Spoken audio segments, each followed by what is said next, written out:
नमस्कार दोस्तों, स्वागत है आपका इस चैनल पर। अगर दोस्तों आप हमारे चैनल पर नए हैं तो वीडियो को लाइक और चैनल को सब्सक्राइब कर लीजिए, जिससे हमारी वीडियो आप तक सबसे पहले पहुंचे। आइए दोस्तों, शुरुआत करते हैं आज की अपनी पाठशाला। पहला क्वेश्चन आपकी स्क्रीन पर है, ध्यानपूर्वक पढ़िए। पहला क्वेश्चन, आखिर क्या करें। दोस्तों आज ये चैप्टर पूरी तरीके से समाप्त हो जाएगा, ठीक है। कल हम शुरुआत करेंगे ट्रिग्नोमेट्री का मैक्सिमा एंड मिनिमा, ठीक है।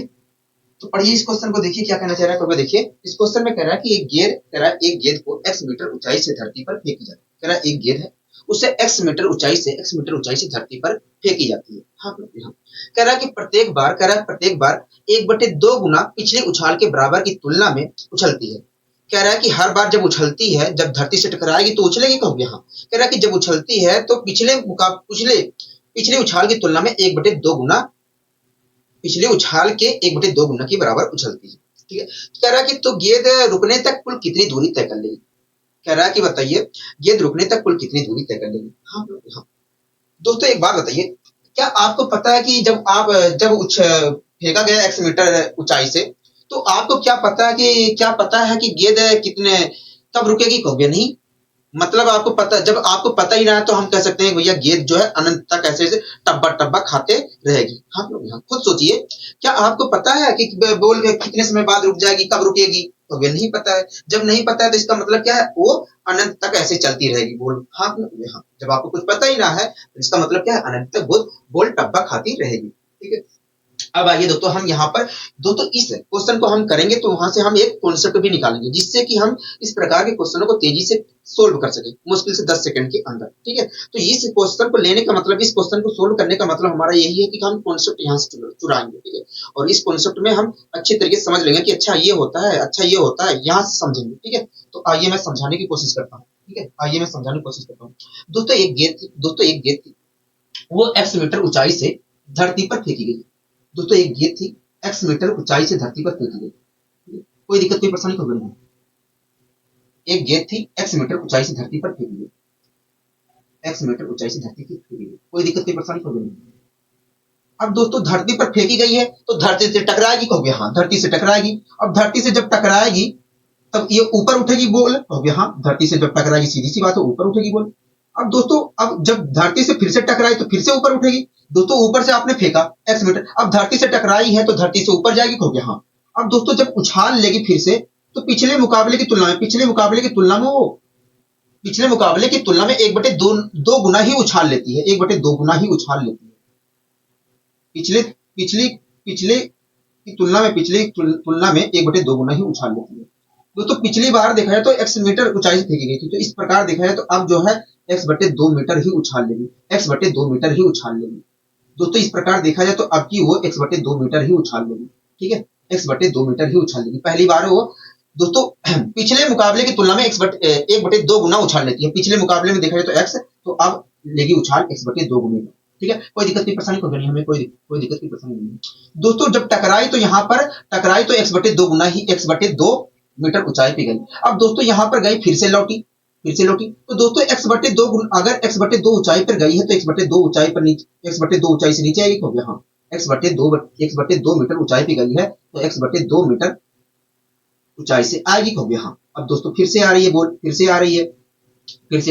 फिर से टब्बा खाई, फिर से बॉल टब्बा खाई, यहाँ पर धरती पर टकराई और फिर से उछाल ले ली।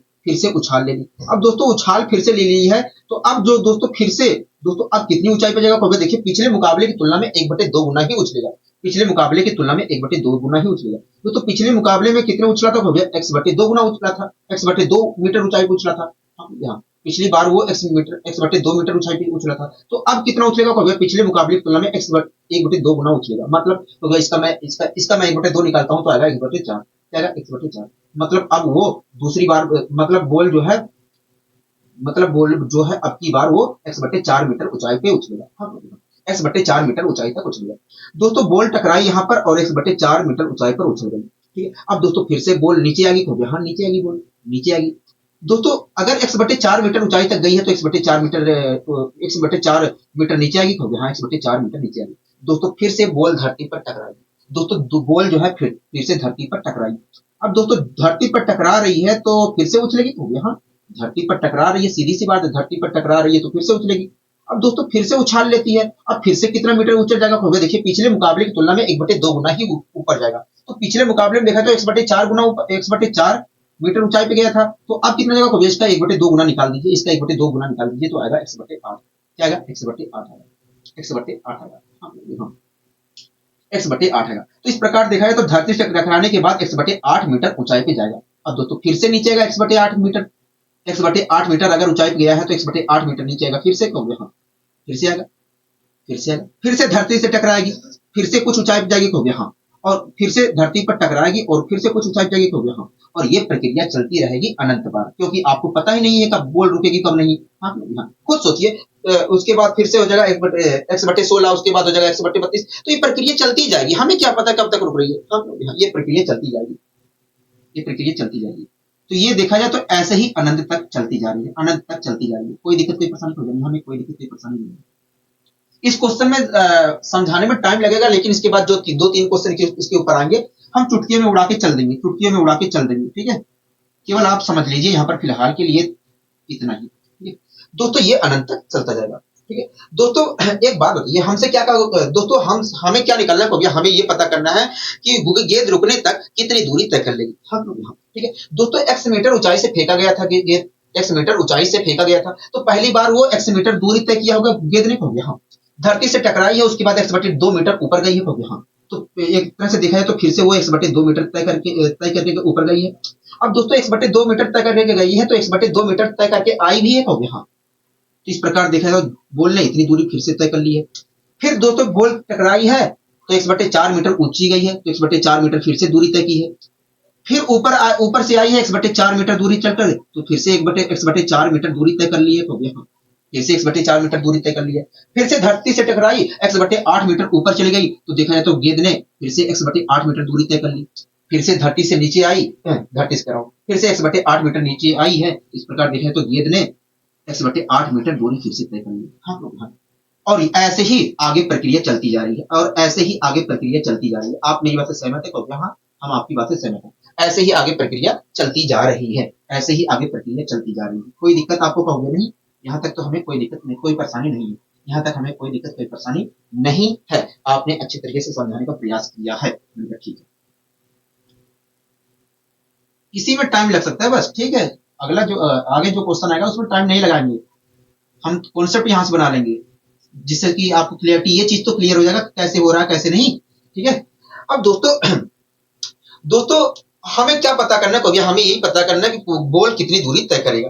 दोस्तों अगर मैं इन सबको जोड़ देता हूं, तो मुझे पता चल जाएगा कि वास्तव में बॉल ने कितनी दूरी तय किया, तो यहाँ अब दोस्तों पागलों की तरह ऐसे जोड़ते रहो अनंत तक, लेकिन जोड़ ही ना पाओगे। हाँ, यहाँ या कोई हम कॉन्सेप्ट का प्रयोग करें और आसानी से इसे जोड़ लें, हमारे मन के ऊपर है, हम चाहे जैसे जोड़े, हमें जोड़ना है, हम चाहे जैसे जोड़ के बताया कि ये आएगा। हाँ, तो मैं चाहे जैसे जोड़ने की कोशिश करता हूँ, ठीक है दोस्तों। मैं यहाँ पर क्या कर रहा हूँ, एक मैं सीरीज का निर्माण कर रहा हूँ, एक बात बताइए, क्या मैं इन्हें जोड़ रहा हूँ, ठीक है, मैं इन्हें जोड़ रहा हूँ, चाहे जैसे जोड़ू इसको, और मैंने इसको जोड़ दिया, तो क्या होगा 3x/2 आएगा, 3x/2 आएगा। कोई दिक्कत कोई परेशानी तो नहीं हमें, कोई दिक्कत कोई परेशानी नहीं।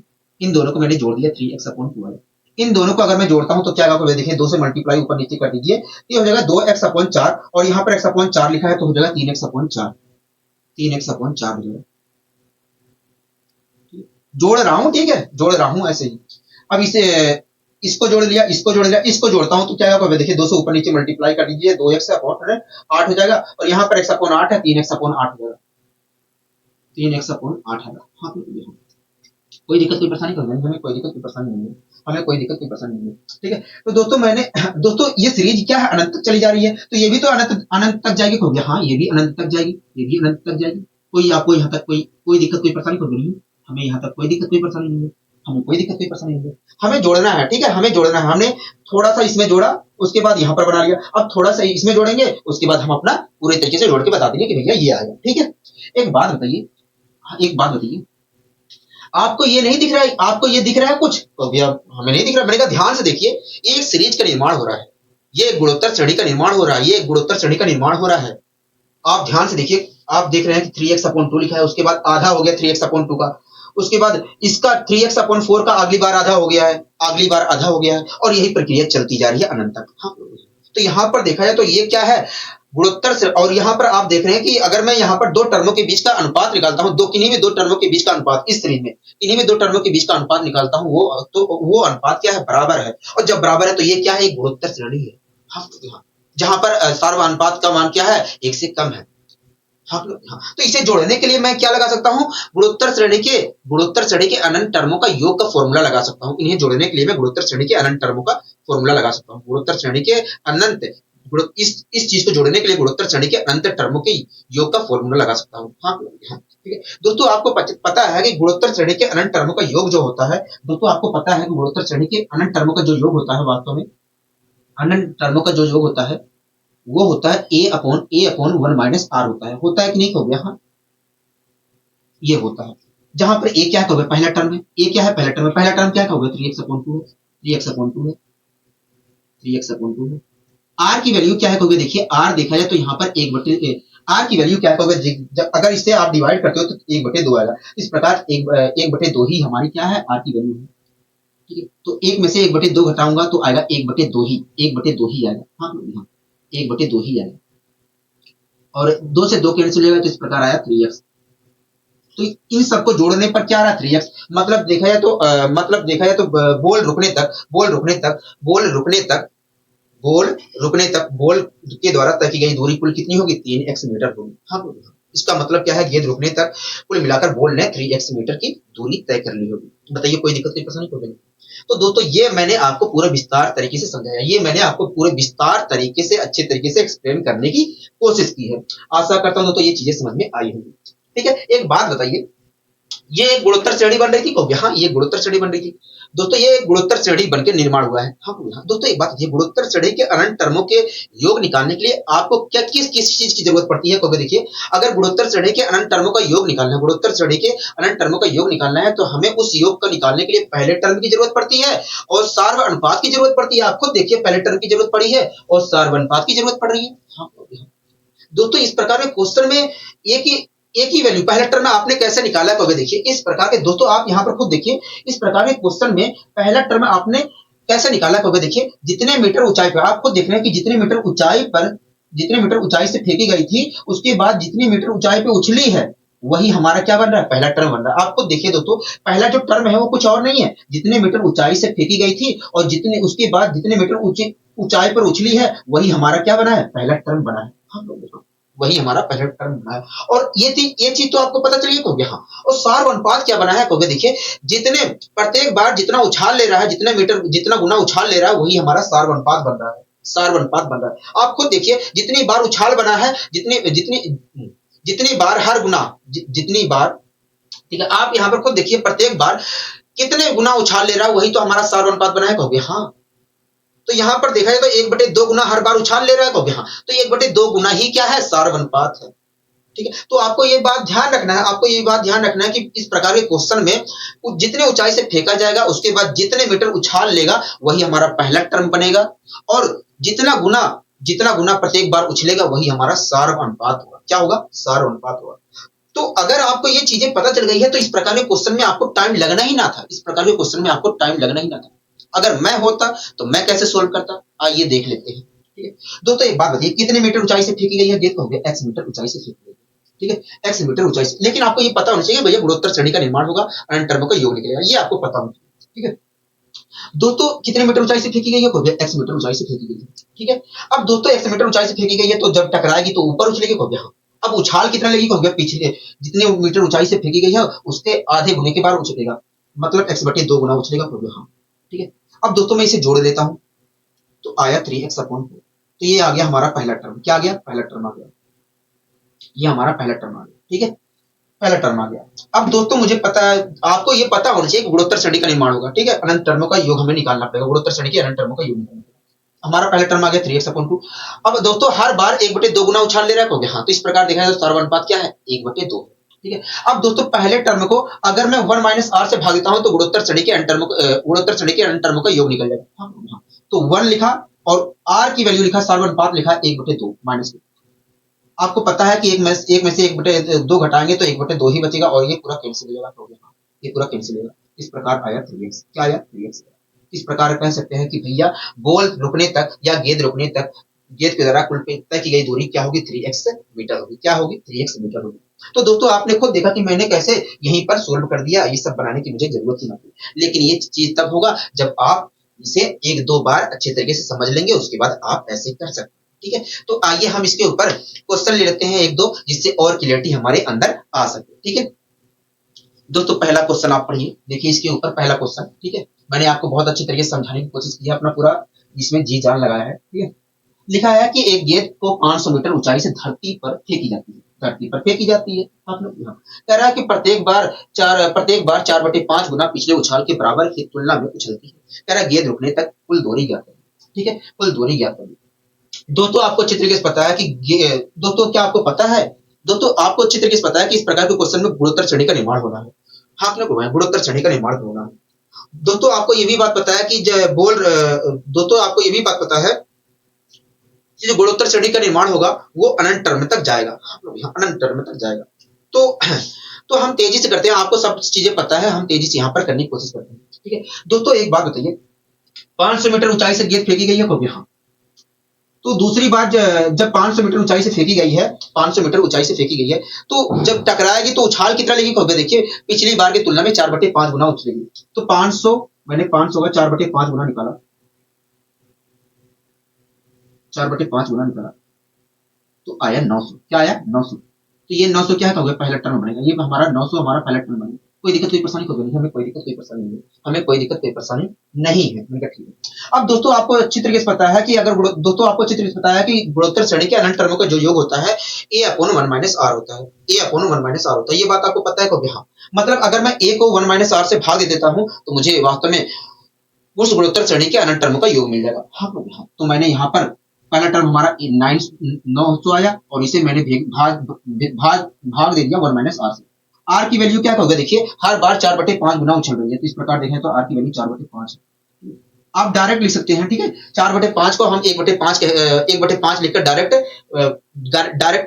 1 - 4/5 को हम 1/5 डायरेक्ट लिखकर दिमाग में ही कर सकते हैं, बुरा भाग। ठीक है, तो यहाँ पर अगर मैं सोल्व करता हूँ तो ये क्या आएगा, देखिए 5/4 आया, यहाँ पर आएगा 5 - 4, 5 - 4/5 आएगा, और 5 - 4 का मतलब होता है 1, नहीं यहाँ पर देखा जाए 1 आया और 5 ऊपर जाएगा तो 45 होगा, 45 होगा।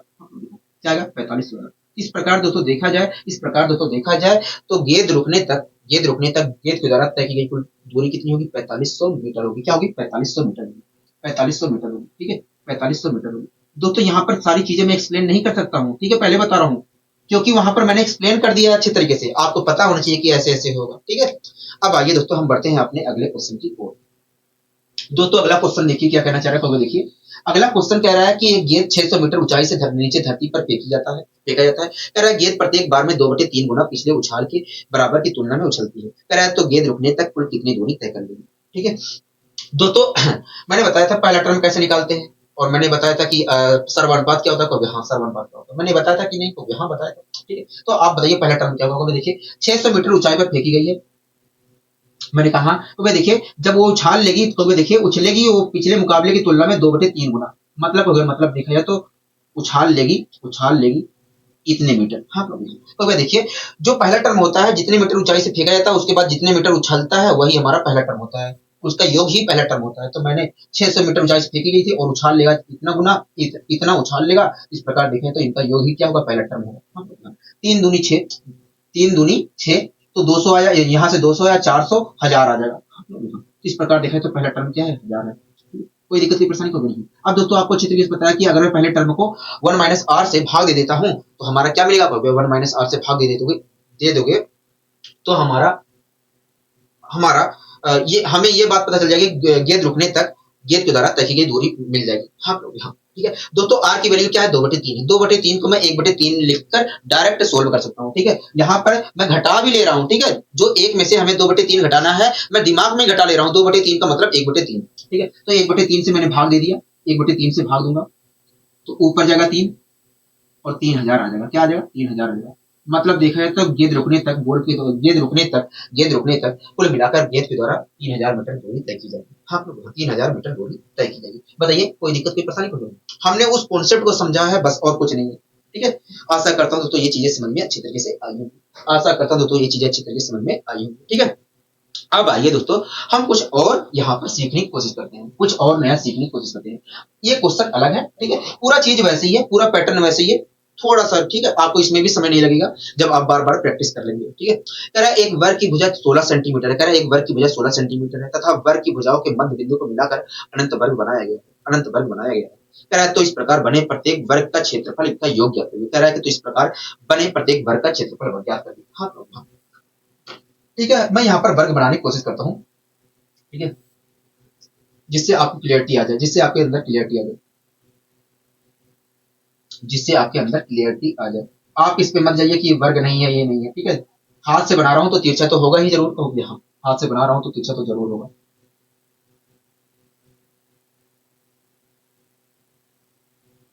दोस्तों एक वर्ग है जिसकी भुजा 16 सेंटीमीटर। दोस्तों मान लीजिए ये एक वर्ग है जिसकी भुजा क्या है, 16 सेंटीमीटर, ठीक है। अगर दोस्तों इस वर्ग की भुजा 16 सेंटीमीटर है तो इसका एरिया कितना होगा, भुजा देखिए, भुजा का आप स्क्वायर कर दीजिए, एरिया मिल जाएगा। मैंने कहा ठीक है, तो इस प्रकार देखा जाए तो इस वर्ग का एरिया कितना है, 256 है। क्या है, 256, ठीक है। इस वर्ग का एरिया क्या है, 256। कोई दिक्कत नहीं, परेशानी, कोई गलती नहीं, कोई दिक्कत नहीं, परेशानी नहीं, ठीक है। दोस्तों ये जो भुजा था 16 सेंटीमीटर का, इसके इसके इसके मध्य बिंदु को मिलाकर, मध्य बिंदु को मिलाकर, मध्य, इनके मध्य, दोस्तों ये जो 16 सेंटीमीटर की वर्ग था, इसके मध्य भुजाओं को मिलाकर, इस वर्ग के मध्य भुजाओं को मिलाकर एक फिर से इस वर्ग बनाया जाता है, ठीक है, वर्ग बनाया जाता है। कोई दिक्कत कोई परेशानी कोई नहीं, हमें कोई दिक्कत कोई परेशानी नहीं है, हमें कोई दिक्कत कोई परेशानी नहीं है, वर्ग बना दिया जाता है। दोस्तों आपको ये बात पता होना चाहिए कि जब किसी वर्ग के भुजाओं के मध्य बिंदुओं को मिलाकर वर्ग बनाया जाता है तो उसका जो क्षेत्रफल होता है, उसका जो क्षेत्रफल होता है पहले वर्ग का आधा होता है। दोस्तों जो पहला वर्ग बना था उसका क्षेत्रफल कितना था, 256 था। तो ये जो वर्ग बना है मध्य बिंदुओं को मिलाकर, इसका जो क्षेत्रफल होगा वो वास्तव में 128 होगा। क्या होगा, 128 होगा। कोई दिक्कत कोई परेशानी होगी नहीं, हमें कोई दिक्कत कोई परेशानी नहीं। समझ में आ रहा है, हो गया, हाँ समझ में आ रहा है, समझ में आ रहा है। इसका जो क्षेत्रफल होगा दोस्तों, इसका जो क्षेत्रफल होगा 128 होगा, 128। यहाँ तक आपको कोई दिक्कत कोई परेशानी होगी नहीं, कोई दिक्कत कोई परेशानी नहीं, हमें कोई दिक्कत कोई परेशानी नहीं, 128।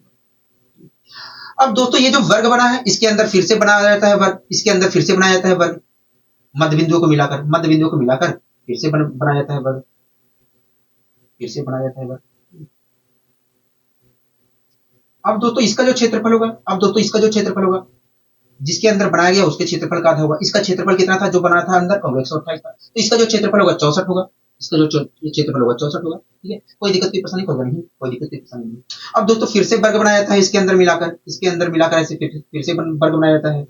अब दोस्तों इसका जो क्षेत्रफल होगा वो वास्तव में इसके क्षेत्रफल का आधा होगा, मतलब 32 होगा, 32 होगा। ऐसे ही दोस्तों अनंत तक चलता जा रहा है, ऐसे ही दोस्तों हम अनंत तक वर्ग बना रहे हैं, ऐसे ही दोस्तों अनंत तक वर्ग बनाया जाएगा और ये प्रक्रिया ऐसे ही अनंत तक चलती जाएगी, ये प्रक्रिया अनंत तक ऐसे ही चलती जाएगी, ऐसे ही अनंत तक चलती जाएगी, ठीक है। दोस्तों हमसे क्या पूछा है, हमसे पूछा है इस प्रकार बने प्रत्येक वर्ग का क्षेत्रफल का योग ज्ञात करें। तो पहले बार जो वर्ग बना था उसका क्षेत्रफल 256 था, दूसरी बार 128 था, तीसरी बार 64 था, उसके बाद 32 बना है। ऐसे ही जो वर्ग बन रहे हैं, ऐसे ही जो वर्ग बन के तैयार हो रहे हैं उनके क्षेत्रफल का योग पूछ रहा है। तो हमें योग निकालने के लिए इन सबको जोड़ना पड़ेगा, इन सबको जोड़ना पड़ेगा। आप मेरी बात से सहमत है? हाँ, हम आपकी बात से सहमत हैं।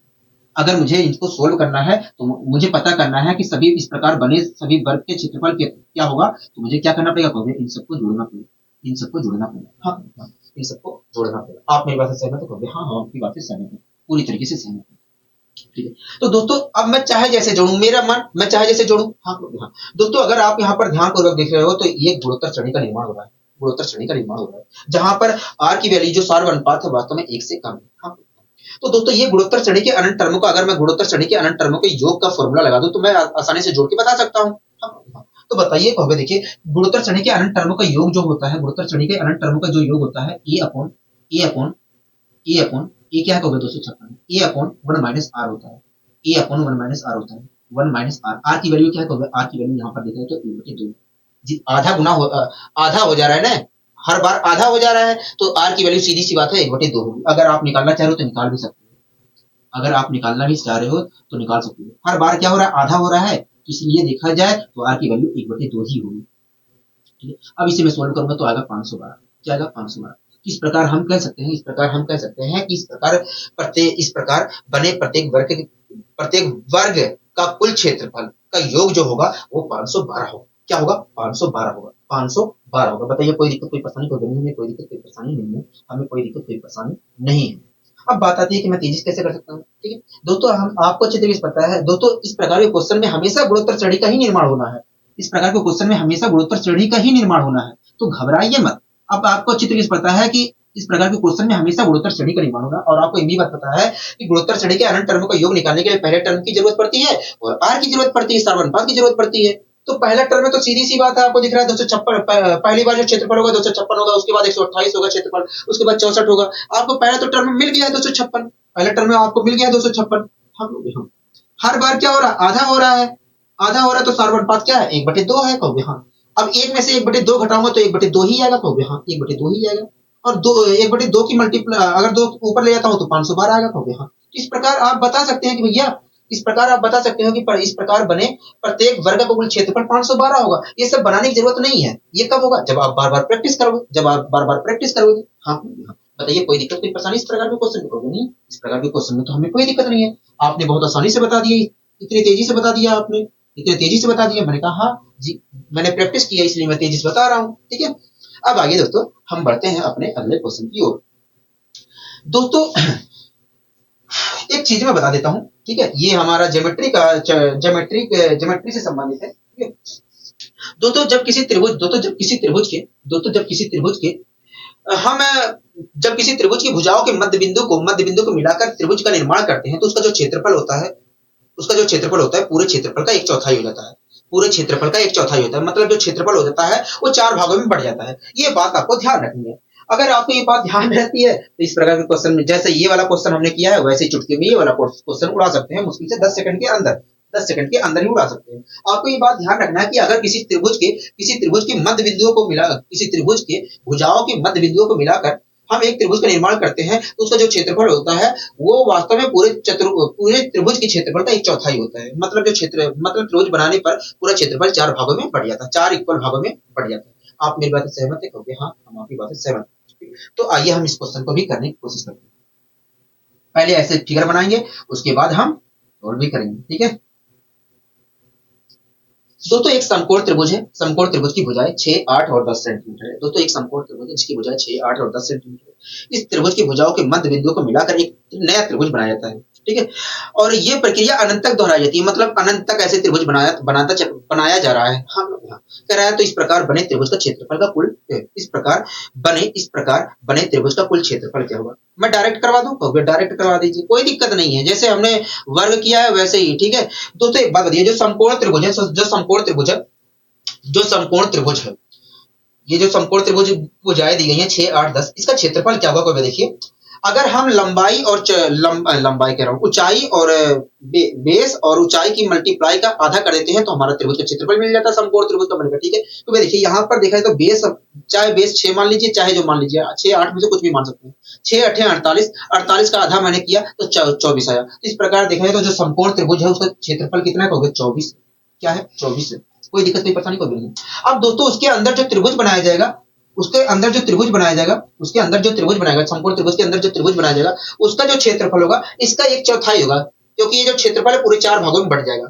तो जो उसका जो क्षेत्रफल होगा वास्तव में क्या होगा? देखिए इसका अगर मैं चौथाई निकालता हूँ तो 6 आएगा, इसका 1/4 निकालता हूँ तो 6 आएगा।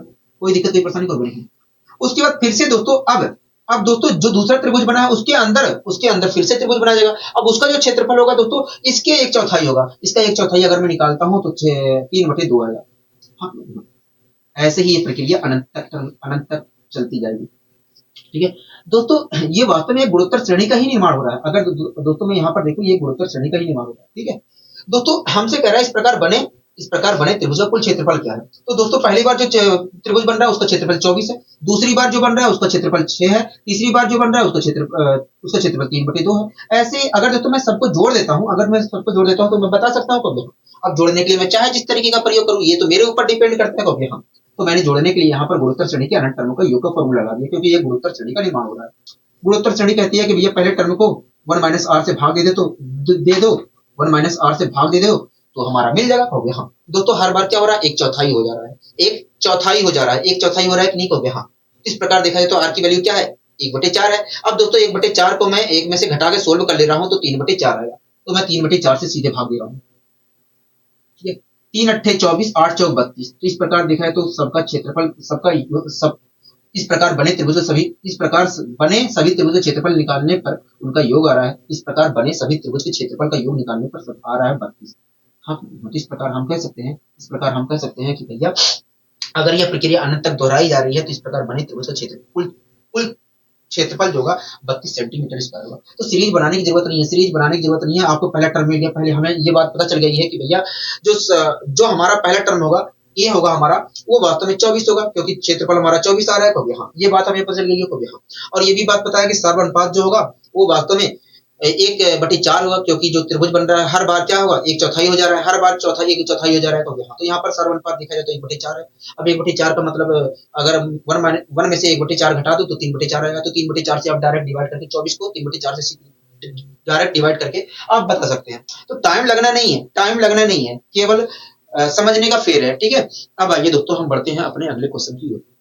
दोस्तों इसमें भी टाइम नहीं लगना। इस टाइप का क्वेश्चन तो अभी को मैं करवा के आया हूँ, इस टाइप का मैं क्वेश्चन अभी को करवा के आया हूँ। हाँ, तो आप बताइए कौवे। देखिए पहली बार जो कौवे देखिए मैं डायरेक्ट निकाल दे रहा हूँ, ठीक है, बताऊंगा नहीं, क्योंकि आप इस प्रकार का क्वेश्चन करवा दिया हूँ। दोस्तों हमसे कह रहा है कि एक वर्ग है, उसके अंदर तो कह रहा है, मैं पढ़ लेता हूँ। ठीक है, कह रहा है राम और राजू आपस में गणितीय पहेली खेलते हैं। कह रहा है राम 8 सेंटीमीटर भुजा वाला एक वर्ग बनाता है तथा वर्ग के मध्य भुजाओं के मध्य बिंदु को जोड़कर नया वर्ग बनाता है। ठीक है, और ये प्रक्रिया अनंत तक दोहराता है। कह रहा है कि राजू राम के सभी वर्गों के क्षेत्रफल का योग बताने को कहता है। कह रहा है कि इस प्रकार जितने वर्ग बनाए गए हैं, कह रहा है कि बता दो योग क्या होगा। हाँ, कह रहा है कि यदि राम सही उत्तर देता है तो उसका सही उत्तर क्या है। ठीक है, तो डायरेक्ट मैं कर दे रहा हूँ, आपको सारी चीजें पता है। ठीक है दोस्तों, जो वर्ग बनेगा पहला, उस दोस्तों जो पहला वर्ग बन रहा है, वर्ग बन रहा है उसका क्षेत्रफल 64 होगा। क्या होगा 64 होगा, मतलब ए की वैल्यू क्या है 64। ठीक है, अब दोस्तों आपको अच्छी तरीके से पता है कि हर बार क्या होगा, वर्ग का क्षेत्रफल जब उसके अंदर वर्ग बनाऊंगा, वर्ग के अंदर वर्ग बनाऊंगा तो उसका जो क्षेत्रफल होगा 1/आधा होगा पहले के मुकाबले। हाँ, तो इस प्रकार देखा जाए तो आर की वैल्यू क्या है 1/2 है। अब दोस्तों 1 में से 1/2 घटाऊंगा तो आएगा क्या 1/2 ही आएगा। अब 1/2 से मैं सीधे भाग दूंगा तो क्या आएगा 128 आएगा। क्या आएगा 128 आएगा, 128 आएगा। हाँ, इस प्रकार दोस्तों जितने वर्ग बन रहे हैं दोस्तों, इस प्रकार बनने वाले सभी वर्गों का जो क्षेत्रफल का योग होगा वो वास्तव में 128 होगा। क्या होगा 128 होगा। बताइए इस क्वेश्चन में कोई दिक्कत कोई परेशानी कोई नहीं। अगर आप अच्छे तरीके से समझ चुके हैं तो आपको अच्छे तरीके से समझ में आ भी गया होगा। ठीक है, इस प्रकार के क्वेश्चन में समय नहीं लगना है। ठीक है, अब आइए दोस्तों, ठीक है, अब इस क्वेश्चन को कर लेते हैं। ठीक है दोस्तों, देखिए इस क्वेश्चन में क्या कह रहा है, देखिए इस क्वेश्चन में कह रहा है कि जीपी के अनंत पदों का योग 32 है। कह रहा है जीपी के अनंत पदों का योग 32 है। कह रहा है जिसका सार अनुपात 1 से कम है। ठीक है, यही होता है। हाँ, यहाँ अनंत पदों का योग का फॉर्मूला भी हमारा कहता है कि भैया अनंत पदों का योग तभी a/1 - r होगा जब सार अनुपात 1 से कम होगा। ठीक है, सही बात कर रहा है। कह रहा है कि तथा इसके प्रथम 2 पदों का योग जो है 24 है। कह रहा है तो तीसरा पद बताइए। हाँ, एक बात बताइए, जीपी के अनंत पदों का योग क्या होता है। तो देखिए किसी भी गुणोत्तर श्रेणी के अनंत पदों का योग जो होता है a/1 - r होता है। लेकिन क्वेश्चन कह रहा है कि 32 है, मतलब ये a/1 - r बराबर 32 है। ठीक है, कोई दिक्कत कोई परेशानी कोई एक। हाँ, ठीक है, a/1 - r बराबर 32। यहाँ तक आपको कोई दिक्कत कोई परेशानी कोई नहीं है, कोई दिक्कत कोई परेशानी नहीं है, हमें कोई दिक्कत कोई परेशानी नहीं है। मैंने कहा ठीक है। अब दोस्तों ये चीज तो हमारा हो गया। ठीक है, अब और आगे पढ़ लेते हैं। कह रहा है कि जिसका सार अनुपात 1 से कम होता है। ठीक है, कोई बात नहीं। आगे कह रहा है तथा इसके प्रथम 2 पदों का योग 24 है। एक बात बताइए, गुणोत्तर श्रेणी का पहला टर्म क्या होता है। देखिए मैंने कहा गुणोत्तर श्रेणी का दूसरा टर्म क्या होगा, तो वह ए आर होगा। इसी प्रकार गुणोत्तर श्रेणी का पहला टर्म क्या होगा, वह ए आर की पावर 0 होगा, मतलब ए होगा। हाँ, दोस्तों गुणोत्तर श्रेणी का पहला टर्म है ए और गुणोत्तर श्रेणी का दूसरा टर्म है ए आर। कह रहा है कि गुणोत्तर श्रेणी के प्रथम 2 पदों का योग, तो प्रथम पद ए होगा, दूसरा पद ए होगा, और इनका योग कह रहा है कि भैया 24 है। 24 है। ठीक है, अब दोस्तों मैं यहाँ से जहां से ए की वैल्यू निकाल लेता हूँ, ए की वैल्यू यहां से निकाल लेता हूँ। अगर मैं ए की वैल्यू यहां से निकालता हूँ, ए की वैल्यू यहां से निकालता हूँ, ए कॉमन लेता हूँ पहले। ठीक है, ए कॉमन लेता हूँ तो क्या होगा, देखिए अगर ए कॉमन लेते हो तो अंदर आएगा 1 प्लस आर आएगा, और 1 प्लस जो आर आ रहा है ए इंटू 1 प्लस आर आएगा। कब यहाँ 1 प्लस आर को मैं 24 के अपोन में भेज दे रहा हूँ, तो 24 की जब अपोन में भेजूंगा ना तो 24 अपोन 1 प्लस आर आएगा, 1 प्लस आर आएगा। आप मेरी बात से सहमत हो? हाँ, हम आपकी बात से सहमत। ये चीज उठा के यहाँ पर रख दे रहा हूँ, इस चीज को मैं उठाकर यहाँ पर रख दे रहा हूँ। अगर मैं यहाँ पर रखता हूँ तो क्या मिलेगा, प्रोबेबिलिटी जब आप रखोगे ना ए की जगह 24 अपॉन 1 प्लस आर रखोगे, देखिए जब आप 24 अपॉन 24 एक की जगह 24 अपॉन 1 प्लस आर रखोगे तो ये आएगा, और नीचे तो 1 माइनस आर है ही है, कहोगे हाँ 1 माइनस आर है ही है, और बराबर के 32, बराबर के 32। आप मेरी बात से सहमत है, कहोगे हाँ। अब इसे सोल्व कर लेता हूँ। 8 या 24, 8 चौक 32, 8 चौक 32, हाँ इसका मतलब होता है 1 माइनस आर का होल स्क्वायर, 1 माइनस आर का होल स्क्वायर, ठीक है। और ये 4 मैं इधर ले आ रहा हूँ, 3/4 आएगा। इस प्रकार देखें तो 1 माइनस आर स्क्वायर बराबर 1 माइनस आर स्क्वायर बराबर 3/4 आया। क्या आया? 3/4 आया। अच्छा 1 माइनस आर स्क्वायर बराबर 3/4 आया। आप मेरी बात से सहमत हो, कहोगे हाँ। दोस्तों एक मैं इधर ले जाऊंगा तो आएगा माइनस का 1/4। अब दोस्तों 1/4 माइनस से माइनस कैंसिल हो जाएगा तो आर बराबर आएगा 1/2, आर बराबर आएगा 1/2। आप मेरी बात से सहमत हो, कहोगे हाँ हम आपकी बात से सहमत हैं। तो आर बराबर 1/2 आ गया, ठीक है। हमसे तीसरा पद पूछा है। तीसरा पद आपको चित्र में पता है कि किसी गुणोत्तर श्रेणी का तीसरा जो पद होता है ए आर स्क्वायर होता है। तो ए की वैल्यू भी जरूरत है, कहोगे हाँ। तो ए की वैल्यू निकाल लेते हैं, ए की वैल्यू हम निकाल लेते हैं। दोस्तों एक बात बताइए, अगर मैं आर की वैल्यू उठा के यहाँ पर रख देता हूँ तो मुझे ए की वैल्यू मिल जाएगी, कहोगे हाँ। दोस्तों आर की वैल्यू यहाँ पर उठा के रखा, दोस्तों इसका मतलब क्या, कहोगे देखिए इसका मतलब है अगर मैं एक में से 1/2 घटाऊंगा तो 1/2 आएगा, 1/2 ही आएगा। हाँ क्या आएगा? 1/2 ही आएगा। जब दोस्तों 1/2 यहाँ पर आएगा तो ये 2 कहाँ जाएगा? ऊपर जाएगा, और 2 से मैं क्या करूंगा? 32 को डिवाइड करूंगा तो ए की वैल्यू क्या है? ए की वैल्यू देखने तो 16 आई है। ए की वैल्यू क्या है? 16 आई है, ठीक है। अब दोस्तों मैं सोल्व करता हूँ। हमसे पूछा क्या गया था? हमसे पूछा था कि बताइए गुणोत्तर श्रेणी का तीसरा टर्म क्या हुआ, मतलब P3 पूछा गया था। दोस्तों आप मुझे बताइए क्या होता है? ए आर स्क्वायर होता है। मैं यहाँ पर सारी वैल्यू पुट कर रहा हूँ। ए की वैल्यू 16 है, आर की वैल्यू क्या है? आर की वैल्यू 1/2 है, तो 1/4 हो जाएगा, और इसे सोल्व करूंगा तो आएगा 4। क्या आएगा? 4 आएगा। क्या आएगा? 4 आएगा। तो हम कह सकते हैं ये गुणोत्तर श्रेणी का जो तीसरा टर्म होगा वो 4 होगा। बताइए इस क्वेश्चन में कोई दिक्कत, कोई परेशानी, कोई गंभीर में कोई दिक्कत, कोई परेशानी नहीं है। अब दोस्तों देखिए आपके सामने एक क्वेश्चन लिखा गया है, क्या कह रहा है? तो देखिए लिखा गया है कि कुछ वर्ग जिसके परिमाप गुणोत्तर श्रेणी में, कह रहा है तो बताइए उसकी भुजाओं किस श्रेणी में होगी। तो सीधी सी बात है दोस्तों, अगर दोस्तों परिमाप गुणोत्तर श्रेणी में तो उसकी भुजाएं भी गुणोत्तर श्रेणी में होंगी। खुद सोचिए, मैं अगर परिमाप दिया है, अगर परिमाप सारे लिखे गए हैं गुणोत्तर श्रेणी में, जितने वर्ग हैं उनके परिमाप लिखे गए गुणोत्तर श्रेणी में, तो मुझे भुजा निकालने के लिए क्या करना पड़ेगा? कहोगे 4 से डिवाइड करेगा। 4 से प्रत्येक परिमाप को 4 से डिवाइड करना पड़ेगा। अब दोस्तों मैं 4 से अगर मैं प्रत्येक परिमाप को डिवाइड करूंगा तब भी तो सीरीज गुणोत्तर श्रेणी में रहेगी, क्योंकि मैंने समान परिवर्तन किया है, सबको मैं 4 से डिवाइड कर रहा हूँ, तब भी सीरीज गुणोत्तर श्रेणी में है। आप लोग हाँ, तो यही पूछ रहा है कि कुछ वर्ग, कह रहा है कि कुछ वर्ग जिनके परिमाप गुणोत्तर श्रेणी में, तो बताइए उनकी भुजाएं किस श्रेणी में होंगी। तो हम कह सकते हैं भैया गुणोत्तर श्रेणी में ही होंगी, ठीक है। आशा करता हूं तो ये चीजें समझ में आई होंगी, ठीक है। तो हरात्मक श्रेणी आपके सिलेबस में नहीं है, तो इसलिए हरात्मक श्रेणी हम यहाँ पर नहीं पढ़ेंगे, ठीक है। अब दोस्तों हमें कुछ और चीजें सीखना है,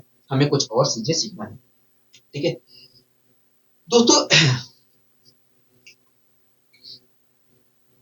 ठीक है, मैं आपको चीजें बता रहा हूँ, ठीक है। गुणोत्तर माध्य हम पढ़ रहे हैं, अब गुणोत्तर माध्य के बारे में जानना है, दो ही 3 क्वेश्चन, उसके बाद हम खत्म कर लेंगे चैप्टर, ठीक है। दोस्तों एक बात बताइए मुझे, दोस्तों आपको चित्र में पता है द्वितीय करणी, दोस्तों द्वितीय करणी का सिंबल ये होता है, द्वितीय करणी का सिंबल ये होता है, द्वितीय करणी का सिंबल ये होता है जिसे हम वर्गमूल भी कह देते हैं। क्या कहते हैं? वर्गमूल भी कह देते हैं। तो द्वितीय करणी का मतलब, दोस्तों द्वितीय करणी का सिंबल जो होता है, द्वितीय करणी का सिंबल जो होता है वो वास्तव में ये होता है, और इसे हम वर्गमूल भी कहते हैं। क्या कहते हैं? वर्गमूल भी कहते हैं। इसी प्रकार दोस्तों तृतीय करणी का सिंबल ये होता है, तृतीय करणी का सिंबल ये होता है जिसे हम क्या कहते हैं? घनमूल भी कह देते हैं। दोस्तों द्वितीय करणी का सिंबल ये होता है जिसे हम वर्गमूल कह देते हैं, और तृतीय करणी का सिंबल ये होता है जिसे हम घनमूल कह देते हैं। क्या कहते हैं? घनमूल कहते हैं, ठीक है। यहाँ तक सारी चीजें क्लियर कर हम दोस्तों। ये होता है चतुर्थ करणी का सिंबल। क्या होता है? चतुर्थ करणी का सिंबल। इसका कोई नाम नहीं होता है, इसे चतुर्थ करणी ही कहते हैं, ठीक है। केवल हमने ये जो द्वितीय करणी है इसका नाम वर्गमूल रख दिया, और तृतीय करणी जो है उसका नाम घनमूल रख दिया है। दोस्तों आपको अच्छी तरह पता है कि द्वितीय करणी में हम क्या करते हैं? दो के पेयर बनाते हैं, दो के पेयर बनाते हैं। तृतीय करणी में हम आपको पता है कि 3 के पेयर बनाते हैं। वैसे दोस्तों चतुर्थ करणी में हम क्या करते हैं? 4 के। इसी प्रकार दोस्तों चतुर्थ करणी में हम 4 के पेयर बनाते हैं, चतुर्थ करणी में हम 4 के पेयर बनाते हैं, ठीक है। इसी प्रकार दोस्तों इसे हम कहते हैं फिफ्थ करणी। क्या कहते हैं? फिफ्थ करणी। दोस्तों फिफ्थ करणी में जिस प्रकार आप दोस्तों द्वितीय करणी में दो के पेयर बनाते हैं, मतलब वर्गमूल निकालने के लिए दो के पेयर बनाते हैं, और तृतीय करणी में आप घनमूल निकालने के लिए 3 का पेयर बनाते हैं, उसी प्रकार दोस्तों चतुर्थ करणी में हम 4 के पेयर बनाते हैं, और फिफ्थ करणी में हम 5 के पेयर बनाते हैं, ठीक है। यहाँ तक समझ में आया? तो हाँ यहाँ तक समझ में आ गया है, ठीक है। अब दोस्तों यहीं से एक पूरा निचोड़ निकाला जाता है, दोस्तों यहीं से पूरा एक निचोड़ निकाला जाता है, ठीक है। यहीं से एक पूरा निचोड़ निकलता है दोस्तों। n संख्याओं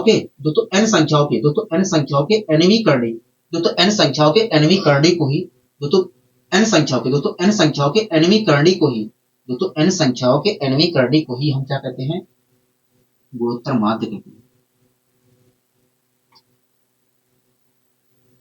दोस्तों n संख्याओं के nवीं करणी को ही n संख्याओं के गुणनफल के n संख्याओं के गुणनफल के nवीं करणी को ही हम क्या कहते हैं, गुणोत्तर माध्य कहते हैं। और nवीं करणी को हम इस प्रकार दर्शाते हैं, nवीं करणी को हम इस प्रकार दर्शाते हैं। अगर मैं कहूं इसका मतलब यही है कि अगर दो संख्याओं का गुणोत्तर माध्य, जैसे कि दो संख्याओं का गुणोत्तर माध्य क्या होगा कहोगे, दो तो इसका मतलब यही है, देखो n n संख्याओं के गुणनफल के nवीं करणी को ही गुणोत्तर माध्य कहते हैं। अब अगर दो संख्याएं होती हैं तो दो संख्याओं के द्वितीय करणी मतलब वर्गमूल को ही हम क्या कहेंगे, गुणोत्तर माध्य कहेंगे। अगर तीन संख्याएं होती है तो तीन संख्याओं के तृतीय करणी को मतलब घनमूल को हम क्या कहेंगे, गुणोत्तर माध्य कहेंगे, सीधी सी बात है। इसी प्रकार अगर चार संख्या है तो चतुर्थ करणी को ही क्या कहेंगे, गुणोत्तर माध्य कहेंगे। अगर पांच करणी है तो अगर पांच संख्या है तो पांच संख्याओं के पांचवी करणी को, पांच संख्याओं के गुणनफल की पांचवी करणी को ही क्या कहेंगे, गुणोत्तर माध्य कहेंगे। समझ में आएगा? हाँ, तो यहाँ पर हम निकालने की कोशिश करते हैं। ठीक है दोस्तों, यहाँ पर हमसे कह रहा है कि 3, 9, 27 का गुणोत्तर माध्य बताइए। तीन संख्याएं दी गई है, हाँ तीन संख्याएं दी गई है, कह रहा है कि इसका गुणोत्तर माध्य बताइए। दोस्तों आपको पता है कि n संख्याओं के nवीं करणी को ही क्या कहते हैं, गुणोत्तर माध्य कहते हैं। तो यहाँ पर तीन संख्याएं दी गई हैं, तो इनका गुणोत्तर माध्य क्या होगा, देखिए इन तीन संख्याओं के तृतीय करणी के, इन तीन संख्याओं के तृतीय करणी को ही हम क्या कहेंगे, गुणोत्तर माध्य कहेंगे। तो इसका मैंने तृतीय करणी निकाल दिया, इसका तृतीय करणी निकाल दिया। अब तृतीय करणी का मतलब क्या होता है, घनमूल होता है। तो मैंने इनका घनमूल निकाल दिया। ठीक है, इनका घनमूल निकाल दिया। ठीक है, इनका घनमूल निकाल दिया। इनका घनमूल क्या होगा, देखिए इनका घनमूल देखा जाए तो देखिए इनका घनमूल देखा जाए तो आएगा 9। क्या आएगा, 27 का घनमूल होता है 3 और 27 का भी 3 होगा, तो इस प्रकार आएगा 9। इस प्रकार देखा जाए तो 3, 9, 27 का जो गुणोत्तर माध्य होगा वो 9 होगा। क्या होगा, 9 होगा। आपको कोई दिक्कत कोई परेशानी कोई नहीं है, कोई दिक्कत कोई परेशानी नहीं है। ठीक है, तो समझने का फेर है बस, और कुछ नहीं होता है।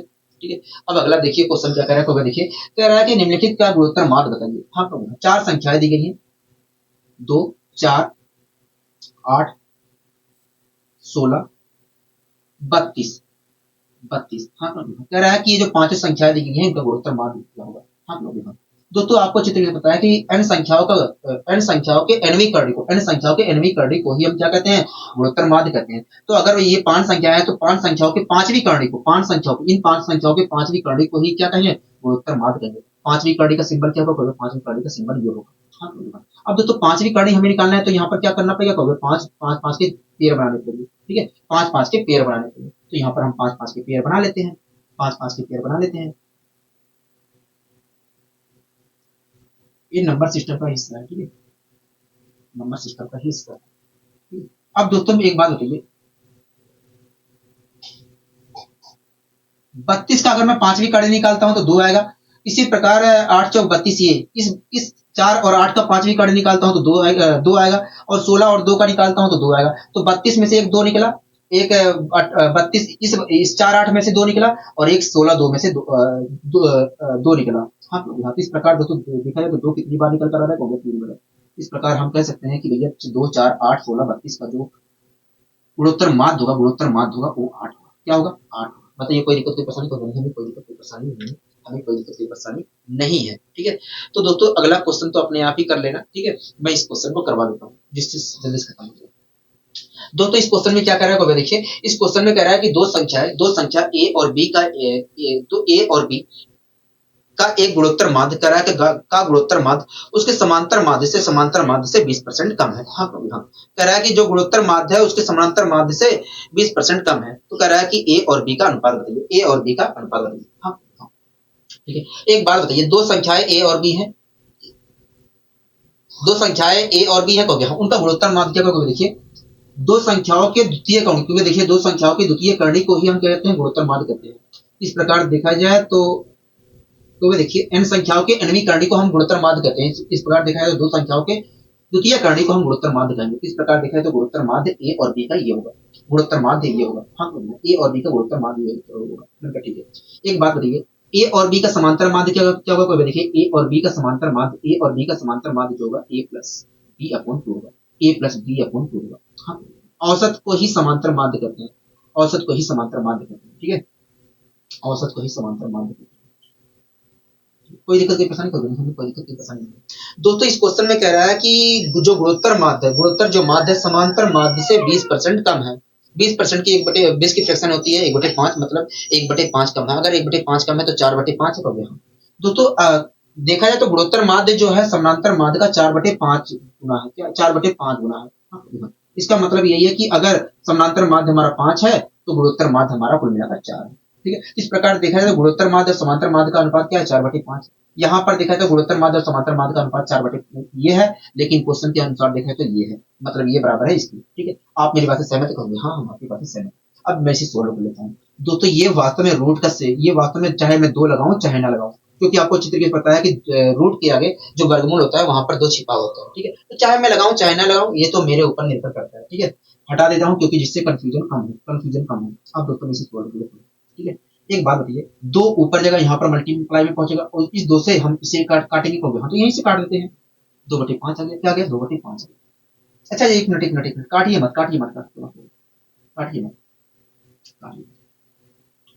इस 2 को हम कहाँ भेज रहे हैं, यहाँ पर भेज दे रहे हैं, तो यहाँ पर भेजेंगे तो ये हो जाएगा ये हो जाएगा। ठीक है, कोई दिक्कत नहीं, पसंद कर लूंगा हमें, कोई दिक्कत नहीं, पसंद नहीं।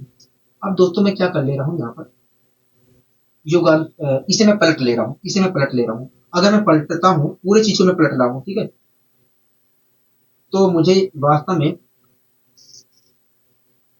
ये प्राप्त होगा। अगर मैंने इधर पलटा है तो इधर भी पलटूंगा तो हाँ ये इधर भी पलटूंगा, तो 5/4 होगा, यहाँ पर 5/4 होगा। कोई दिक्कत कोई परेशानी नहीं। अब दोस्तों मैं यहाँ पर योगांतर अनुपात का नियम लगा रहा हूँ। ठीक है, योगांतर अनुपात मैंने हल्का सा जानकारी दिया मेरे ख्याल से ट्रिग्नोमेट्री में या एलजेब्रा में मैंने जानकारी दी थी और वहां पर विस्तार से मैंने बताया था। ठीक है, विस्तार से बताया था। फिलहाल मैं आपको बताऊंगा सरलीकरण में, ठीक है, सिंप्लीफिकेशन में बताऊंगा। तो दोस्तों अगर मैं यहाँ पर मैं योगांतर अनुपात का नियम लगाता हूँ तो यहाँ पर मुझे मिलेगा ए प्लस बी में मैं two under root A B जोड़ूंगा एक बार, और उसके बाद अपोन में ए प्लस बी में से two under root A B घटाऊंगा। हाँ, तो ये फॉर्मूला बन जाएगा under root A plus B का होल स्क्वायर का ऊपर फॉर्मूला बन जाएगा, और नीचे बनेगा under root A minus under root A minus under root B के होल स्क्वायर का फॉर्मूला नीचे बनेगा। अगर मैं लगाता हूँ तो दोस्तों अगर योगांतर अनुपात का नियम यहाँ पर लगाया तो इधर भी लगाऊंगा तो यहाँ, तो इधर आएगा दोस्तों 5 5 में 4 जोड़ेंगे तो 9, और नीचे 5 में से 4 घटाएंगे तो 1, तो यहाँ पर 9/1 मिल रहा है। ठीक है दोस्तों, स्क्वायर हटाऊंगा तो इधर वर्गमूल चलेगा कहोगे हाँ, वर्गमूल चलेगा तो यहाँ पर आएगा 3/1 आएगा। हाँ, आप मेरी बात से सहमत कहोगे हाँ। ठीक है दोस्तों, मैंने फिर से क्या किया, योगांतर अनुपात का नियम लगा दिया, फिर से मैंने योगांतर अनुपात का नियम लगा दिया। अगर मैं योगांतर अनुपात का नियम लगाता हूँ तो मुझे अंडर रूट ए अपॉन अंडर रूट बी मिलेगा। क्या मिलेगा, अंडर रूट ए अपॉन अंडर रूट बी मिलेगा। इधर में लगाऊंगा, इधर में अगर लगाता हूं तो क्या मिलेगा, तो देखिए जब आप इधर लगाओगे तो 4/2 मिलेगा, मतलब 2/1 मिलेगा, 2/1 मिलेगा। आप मेरी बात से सहमत होगी हाँ। दोस्तों स्क्वायर रूट हटाऊंगा तो इधर स्क्वायर चढ़ेगा, रूट हटाऊंगा तो इधर स्क्वायर चढ़ेगा। अब जब इधर स्क्वायर चढ़ेगा तो 4/1 आएगा, क्या आएगा 4/1 आएगा। हाँ 4/1 आएगा। इस प्रकार देखा जाए तो हमसे इस प्रकार देखा जाए तो ए और बी का जो अनुपात आया है वो क्या है, 4/1 आया है। हाँ, तो हम कह सकते हैं कि ए और बी का जो अनुपात होगा वो 4/1 होगा। यही चीज हमसे पूछा गया था। हाँ, बताइए कोई दिक्कत कोई परेशानी तो नहीं है, हमें कोई दिक्कत कोई परेशानी नहीं है। तो दोस्तों ये आपका पूरी तरीके से मैंने इस चैप्टर को समाप्त कर दिया। ठीक है दोस्तों, ये आपका समानांतर श्रेणी और गुणोत्तर श्रेणी पूरी तरीके से खत्म हो गई है। आशा करता हूं तो ये चीजें आपको बहुत अच्छी लगेंगी। ठीक है, अगर आप पढ़ते हैं तो बहुत कुछ सीखने को आपको मिलेगा, बहुत नई नई चीजें यहाँ पर मैंने बता दी है और बेसिक से करवाया है। ठीक है, और हाई लेवल तक गया हूँ। दोस्तों आशा करता हूँ तो ये चीजें आपको बहुत पसंद आएंगी। ठीक है दोस्तों, बस आज के लिए इतना ही, मिलते हैं अगली वीडियो में इसी ऊर्जा और इसी उत्साह के साथ। नमस्कार।